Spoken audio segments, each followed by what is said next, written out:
नमस्कार साथियों, आज एक बहुत ही महत्वपूर्ण टॉपिक को लेकर फिर से मैं आप लोगों के सामने उपस्थित हूँ। साथियों, आज का जो मेरा टॉपिक है वो उत्तराखंड के अंदर नर्सिंग अधिकारियों की जो भर्ती प्रक्रिया चल रही है और जो पूर्ण हो चुकी है उसको लेकर है। साथियों, जैसा कि हम सभी जानते हैं, स्वास्थ्य विभाग के 1564 पदों पर जो रिजल्ट आया था, जिन लोगों का चयन हुआ था, मैं सिर्फ चयनित अभ्यर्थियों की बात कर रहा हूँ। जिन लोगों का चयन हुआ था उनकी लिस्ट हमारे पास है, सभी के पास होगी, ऑलमोस्ट सभी लोगों के पास होगी। उनमें से अधिकतर ऐसे लोग हैं जो मेडिकल कॉलेज के 1455 पदों पर भी आवेदन कर चुके हैं। ऐसे लोगों का शुरू से विरोध हो रहा है। बहुत सारे लोग सिर्फ उन लोगों का विरोध कर रहे हैं जिन्होंने ज्वाइन किया है। साथियों, जिन्होंने ज्वाइन किया है सिर्फ उनका विरोध नहीं है, विरोध उन लोगों का है जिनका चयन हुआ है। जिनका स्वास्थ्य विभाग के 1564 पदों पर चयन हुआ है, उन सभी को रोकना बहुत जरूरी है।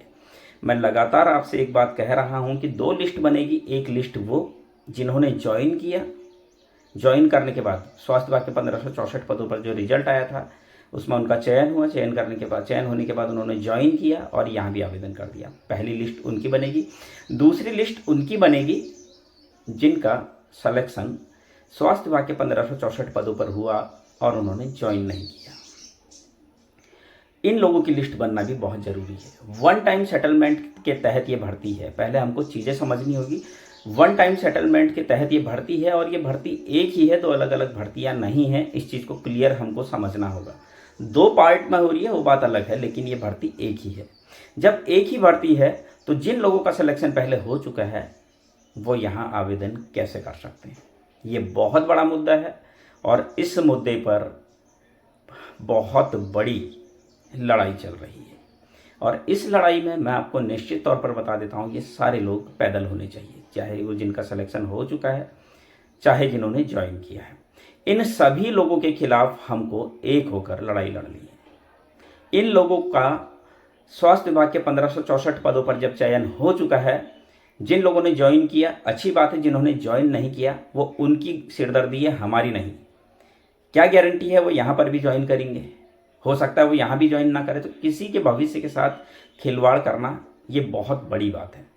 ऐसे लोगों का विरोध लगातार होना चाहिए। ऐसे लोगों की लिस्ट, मैं फिर से कह रहा हूँ, हमारे पास, हम सभी लोगों के पास ऐसे लोगों की लिस्ट होनी चाहिए।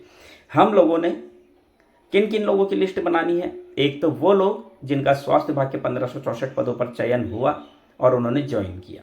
एक वो लोग जिनका स्वास्थ्य विभाग के 1564 पदों पर चयन हुआ, उन्होंने ज्वाइन नहीं किया। एक वो लोग जो बाहरी राज्यों के हैं और गलत तरीके से इस भर्ती प्रक्रिया में सम्मिलित हो रहे हैं। एक वो लोग जो फर्जी डॉक्यूमेंट्स बना के इस भर्ती प्रक्रिया में आने की कोशिश कर रहे हैं या आ चुके हैं। इन सभी की लिस्ट बनाकर, साथियों, इन सभी लोगों की लिस्ट बननी जरूरी है। इन लोगों का विरोध और इन लोगों को सलाखों के पीछे बहुत जरूरी है। जिस तरीके से आपने देखा होगा, एक आईएएस ऑफिसर गलत तथ्यों को लेकर, गलत तथ्यों के आधार पर जॉब हासिल कर चुकी है, आईएएस ऑफिसर बन गई, लेकिन हमारे देश का जो संविधान है, जो कॉन्स्टिट्यूशन है, उसकी बदौलत आज वो सलाखों के पीछे है। अभी जमानत के लिए याचिका डाली थी, वो भी खारिज हो चुकी है। तो ऐसे लोगों का अंजाम ऐसा ही होना चाहिए। जो गलत तरीके से इस भर्ती प्रक्रिया में सम्मिलित हो रहा है या हो चुका है फर्जी डॉक्यूमेंट्स लेकर, उनके खिलाफ हमको मुहिम चलानी होगी। फर्जी ईडब्ल्यूएस की भी जो है लिस्ट बननी चाहिए। ये बहुत ज़रूरी मुद्दे हैं साथियों। इन मुद्दों पर हमको लड़ना होगा। अगर हम इन मुद्दों पर नहीं लड़ेंगे तो निश्चित तौर पर एक बात याद रखिएगा कि हमारा सिलेक्शन फिर कभी नहीं होगा। जिस तरीके से ये लोग अपनी मनमानी कर रहे हैं, बार बार जिन लोगों का सिलेक्शन हो चुका है वो दोबारा यहाँ आ रहे हैं, इन लोगों को सबक मिलना बहुत ज़रूरी है। मंत्री जी के पास इनकी लिस्ट भेजनी बहुत ज़रूरी है। ये बहुत ज़रूरी मुद्दे हैं साथियों। इन मुद्दों पर हमें एक होकर लड़ना होगा। इन मुद्दों पर हमें राजनीति नहीं करनी है। इन मुद्दों पर हमें एक होना है। मैं उत्तराखंड के बेरोजगार नर्सेस से सिर्फ और सिर्फ एक निवेदन करना चाहता हूँ, एक दूसरे की टांग खींचने से अच्छा है कि हम लोग मिलकर काम करें। ये बहुत ज़रूरी मुद्दा है साथी। मान लीजिए ये लोग सुप्रीम कोर्ट जाते हैं, अभी कुछ मामलों में ऐसी बात आ रही है सुप्रीम कोर्ट, तो कोई दिक्कत नहीं। मैं तो कह रहा हूँ इंटरनेशनल कोर्ट भी ये चले जाएं, हमें फ़र्क नहीं पड़ता है, हमारी यूनिटी को ये नहीं तोड़ पाएंगे, पहली चीज़। दूसरा, जो काम आज की डेट में इनके खिलाफ हो रहा है वो काम रुकेगा नहीं, वो काम यूँ ही चलता रहेगा। ये बहुत ज़रूरी है साथियों। मैं नहीं कह रहा हूँ कि मैं ही काम कर रहा हूँ, इस चीज़ को मैं फिर से रिपीट कर रहा हूँ, मैं नहीं कह रहा हूँ मैं ही काम कर रहा हूँ। ठीक है, मैं वीडियो के माध्यम से आप लोगों को जागरूक कर रहा हूँ, जो धरातल पर काम कर रहे हैं, अच्छा काम कर रहे हैं, मैं किसी की बुराई नहीं करता हूँ, अच्छा काम हो रहा है। लेकिन मैं फिर से एक बात कहूँगा, हमें एक दूसरे की टांग खींचने से अच्छा है कि एक दूसरे को सपोर्ट करें। टांग खींचने से हमारा ही नुकसान है, एक दूसरे को सपोर्ट करेंगे तो इन लोगों को रोकने में कामयाब होंगे। बाहरी राज्यों के कैंडिडेट लगातार हमारी भर्ती में घुसते जा रहे हैं, आखिर किन का संरक्षण इन लोगों को प्राप्त है? आखिर कैसे ये इतनी हिम्मत कर रहे हैं? इन लोगों का विरोध, और वो भी बहुत बड़े लेवल पर विरोध करना बहुत ज़रूरी है। हमको जो बाहरी राज्यों के कैंडिडेट ने केस डाला है हाईकोर्ट में, जिसको लगभग 1.5 साल से ज़्यादा का समय हो चुका है, उस केस को लेकर हमारे स्वास्थ्य मंत्री डॉक्टर धन सिंह रावत जी से लगातार बात करनी चाहिए कि इस मामले में सरकार ने अभी तक क्यों इनको बाहर नहीं किया। इनको बाहर करना बहुत ज़रूरी है साथियों। जब तक हम इनको बाहर नहीं करेंगे तब तक हमारी भर्ती में, मैं आपको बता रहा हूँ, बहुत बड़ा संकट रहेगा बाहरी राज्यों के लोगों का। ये बहुत बड़ी संख्या में है, हमको पता भी नहीं चलेगा कितने लोग हमारे हकों को छीन कर यहाँ बैठ चुके हैं।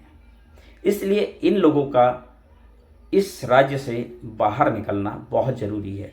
ऐसे जितने भी डॉक्यूमेंट्स हैं, मैं अपने इस वीडियो के माध्यम से हमारी सरकार से, हमारे स्वास्थ्य मंत्री डॉक्टर धन सिंह रावत जी से एक ही निवेदन करना चाहूँगा कि पूरी भर्ती प्रक्रिया में SIT जांच बैठे। स्वास्थ्य विभाग के 1564 पदों पर जिनका चयन हो चुका है उसमें भी SIT जांच हो और इसमें भी SIT जांच हो। जितनी भी भर्ती प्रक्रिया स्वास्थ्य विभाग के 1564 पदों पर या फिर मेडिकल कॉलेज के 1455 पदों पर चल रही है, इन पर SIT जांच होना बहुत ज़रूरी है।